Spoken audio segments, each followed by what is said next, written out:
এক মুসাফির জঙ্গলের মধ্য দিয়ে হেঁটে যাচ্ছে। এমন সময় সে একটা সিংহকে রশি দিয়ে বাঁধা অবস্থায় দেখতে পেল। তখন সেই সিংহটা ওই মুসাফিরকে কাকুতি মিনতি করে বলতে লাগলো, ভাই মুসাফির, দয়া করে তুমি আমাকে মুক্ত করে দাও, তোমার এই উপকারের কথা আমি জীবনেও ভুলবো না। সিংহের এই কথায় মুসাফিরের মনে দয়া হলো, সে ওই সিংহটাকে মুক্ত করে দিল। সাথে সাথে সেই সিংহ ওই মুসাফিরের দিকে তাকিয়ে খুবই হিংস্র ভাবে গড়গড় করে গর্জন করে বলতে লাগলো, এখন আমি তোমাকে খেয়ে ফেলবো।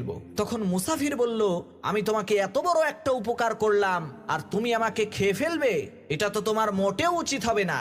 দুইজনের মধ্যে ঝগড়া শুরু হয়ে গেল। তখন দুইজন মিলে সিদ্ধান্ত নিল, চলো আমরা অন্য কারো কাছে যে এই বিষয়ে জিজ্ঞেস করি। কিছু দূর এগোতেই তারা একটা উটকে পেয়ে গেল।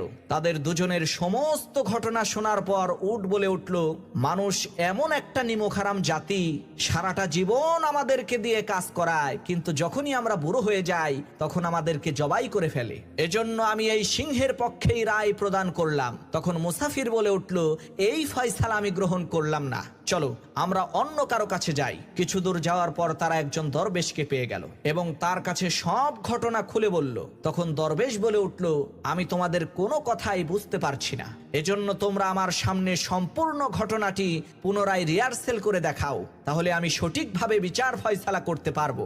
কথা অনুযায়ী রিহার্সেল করার জন্য সেই মুসাফির রশি দিয়ে ওই সিংহটাকে বেঁধে ফেললো। তখন দরবেশ ওই মুসাফিরকে বলল, এখন তুমি চলে যাও, আর এই সিংহ বেটা বনের মধ্যেই পচে মরুক। মনে রাখবা, সব সময় সবাইকে সাহায্য করতে নেই।